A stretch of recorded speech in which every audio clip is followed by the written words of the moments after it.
Press, squat, press, squat, press, squat, and you might use, say, a straight bar for that. The next time you come into it, you might change the squat from a straight bar to a safety squat bar. And you go squat, press, squat, press. And the beauty of it is they haven't used a safety bar for a while, but it's okay because they do a 5% volume on Monday, get used to it. They build more volume on the Friday, get used to it, and then just go and see if you can set a new record with it, new PB. And now you've done it twice, you're ready to go, and we'll take you up to 3 and have a go with that. And in the pull, we might change to a hex bar. What's a hex bar? A trap bar. Or we might change the pull to a snatch grip or a deficit pull, depending on what we see. So that's just the conjugate. You just keep changing the bars, and then we'll go from squatting a safety bar to a cambered bar. Same squat technique, we just change the bar, changes the loading, teaches them to be strong in different positions, because each bar changes the loading profile of the lift. So hands up if that makes sense. And it doesn't matter what bar you give them, it just keeps it fun, it keeps them strong, they keep setting PBs, they keep applying progressive overload, they keep moving forward. It stops them from getting stale. But there's nothing worse than going squat, squat, and then a heavy squat hitting a 3, and then having to do the same squat again and trying to beat it. Versus squat, squat, 3. Now we're doing pulls. We get a break from the squat. We're going to do some pulls, a different bar to last time, which is fun, and we're doing the heavy sleds that way to keep the squat muscles working. Beautifully done. The better you get at this template. So when you start getting better at it, now you can look at someone when they squat on the Monday, they squat on the Friday, you get them and go, right, let's do a heavy squat, and now you get to do what I do, which is watch what their limiting factor is. And now you go, okay, with the heavy 3, I see what happened. You started to lose your hip shoulder line. You lost tightness and you couldn't keep your back up. We need to fix that weakness. Because that weakness happened while squatting. Squatting more won't fix that weakness. So if someone is having a hard time staying tight, keeping the hip shoulder line up, and they start to round out their back, all right? The next time we squat, we will bring in the safety bar squat. The safety squat bar challenge. Safety squat bar. Now you all this, aren't you? She's still got the other leg to go, yeah? That was the quietest I've seen you. Like, I think you're going to cry. No, not before you did it, you were like... I was just getting to my audience, going to hurt face. So, therefore, if someone's losing tightness and starting to round out on the bar, we can give them a cycle of squatting with the safety bar. The safety bar lifts the bar higher off the shoulder, increases the lever arm and the lower back, and challenges your ability to stay upright in the squat. Now, hands up if you don't know what a safety squat bar is. All right. Can someone hold it up so you can see it? Just put it on your back, Mark.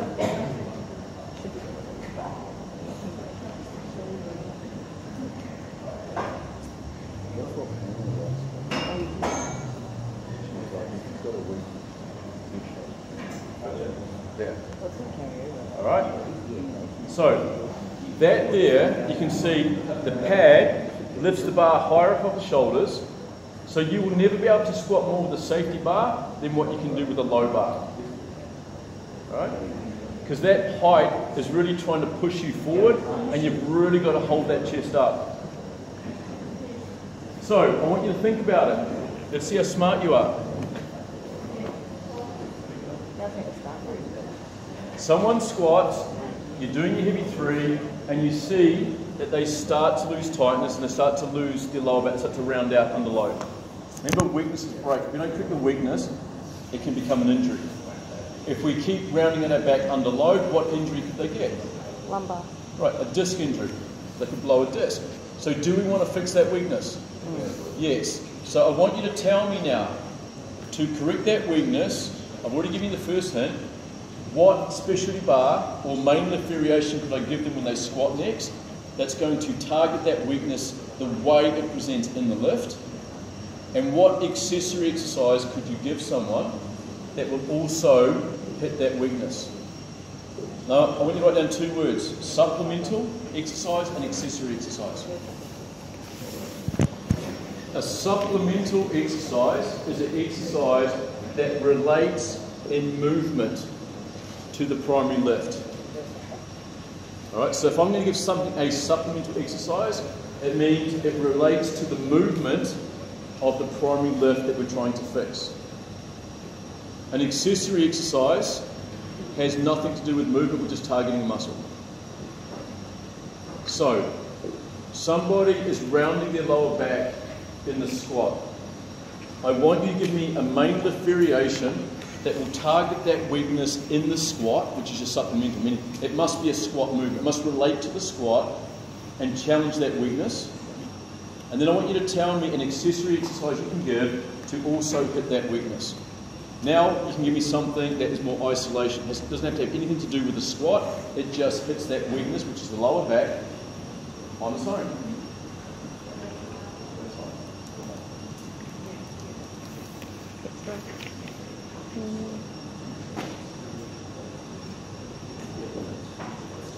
Right, so if someone's rounding at their back under load, so you're watching them and that's the limiting factor. They get out the first rep, they get out the second rep. On the third one, you see they start to lose their lower back, start to round out, and you stop it there. You've just seen what the weakness is. Remember, sometimes we have to break form to correct form. What was the weakness? Back extension. Right, they're losing the ability to stay tight under load, and they're starting to fall forward and lose their lower back position. So that's the weakness. So therefore, a good main lift variation of the squat to hit that weakness, meaning it's going to challenge that weakness in the squat technique, could be a safety bar squat. Oh, so you keep it as a squat. That's why it's going to relate to the movement. What's that? Nope. Not a low camber, not a buffalo. Remember, the safety bar challenges the hip shoulder line because the pad lifts the bar up higher off the shoulders, it increases the lever arm, which challenges the fulcrum loading in the lower back, and you have to work your ass off to not fall forward in front of that bar. Front squat will do it as well. Alright? But for most people, the safety squat is a lot better. Because instead of having to do this, you get to hold the bar here and it's really good. Yeah, that would challenge as well. Alright, but again, Zercher squat is where you're holding the bar like this in your elbows. Now, this is why the safety squat's better than the Zercher squat. Most people, when they fall forward and round out, often it comes from an upper back weakness. So they start to lose this, which leads to that. Alright, it's not often you have that and you start to do that. You can, but it's usually the hip shoulder line needs to be strengthened. So the safety squat bar challenges the whole hip shoulder line. The Zercher, which is here, allows you to do your upper back like that. It's still tough movement, but I like this with the safety squat. What's the next movement, accessory, that's going to hit that lower back in isolation? Reverse hypers. Fantastic. So now if I wave in the cycle of safety bar squats for strength, and part of the accessory work we do volume of reverse hypers, have I hit the weakness? Yeah. So when we go back and we do another squat again and work up to heavy, we shouldn't have the same limiting factor. So then when you discover that you don't have the same limiting factor, then you change those accessory moves to something else? Here you go. I'm a smart Let one. me give you an example. I told you when I was training Peter, right, and I took him when we were deadlifting, right, we took him from 160 kilos, from 160 up to 240 kilos of plate weight in the deadlift with 40 kilos of chains on the bar. So the realised weight at the top is 260. Does that make sense? Mm-hmm. All right. We did that in 12 weeks. And we took his body weight from 128 kilos down to 118 at the same time. And we took his jump from just being able to jump onto that flyer box to jumping onto that with 6 1-inch mats on top, all in 12 weeks. So how did I do it? Just like I showed you here.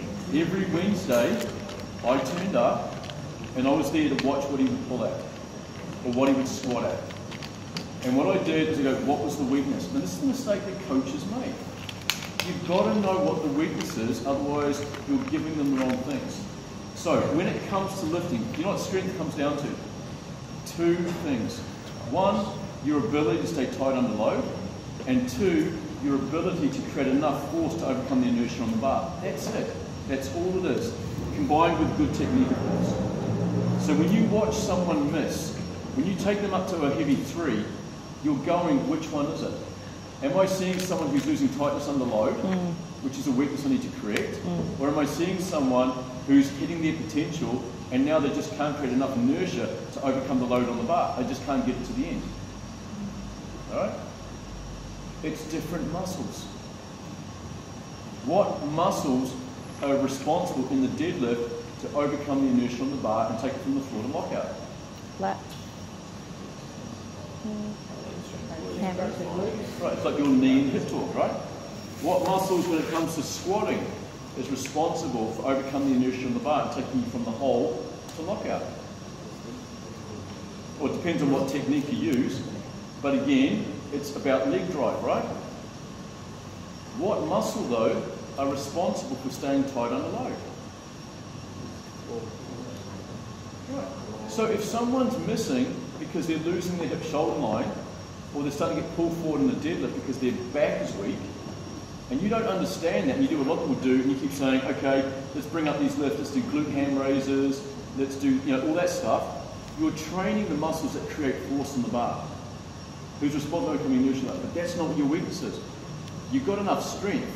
Your lower back just isn't strong enough to support the weight. So is it going to help you giving them accessory work to make their glutes and hamstrings and quads stronger?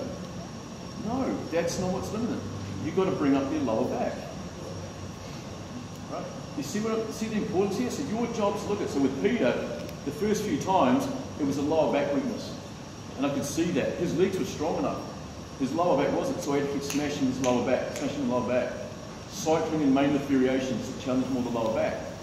Then I noticed that he was staying tight, but his bar speed was dropping right off. Now we're going to point out, now we're seeing a weakness in his ability to create force to overcome the inertia in the bar. He's slowing down, so he's staying tight, he's just losing bar speed. So now we can focus on bringing up those. And that's where we found out that chains worked really well for him. Because chains allowed him to create a high level of force development, to hit the bar hard, and that's why we started adding chains. Right? So it kept changing. Every 2 weeks, we focused on hitting what was the weak, and this is why we went up and up and up and up and up. Versus just giving generic exercises that revolve around glute ham raises and this and that and so forth. And that's why they would say to me, Mark, I'm lifting Wednesday, I need you to be there. Tell me what's going on. See how you create value. Because they're waiting for me to watch and go, okay, this is what we need to do over the next 2 weeks. And I put it in. And why do they buy into it? Because we keep getting stronger. They go, he knows what he's doing. All right? You see the art of being a coach? So now you can do all that with your clients and your athletes and the coaching stuff. So do you think you might have some value to offer people now? I think so. You think that your time is actually worth something? You think people are actually lucky to have you in their corner, helping them get to where they want to get to? Yeah. Yep. Is there a reason that you're not covering like jumping as much?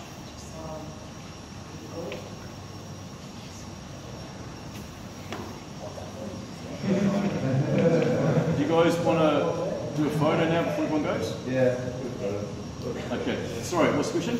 Like when I did that 2 years ago, you covered a lot about jumping. Yep. And jumping with like tender units and all that. Is that still something that you use or have you been playing? Yeah, but how much time do I have you for? Yeah. I don't know. You have mentioned it all that. That's mastermind and athlete training. Yeah.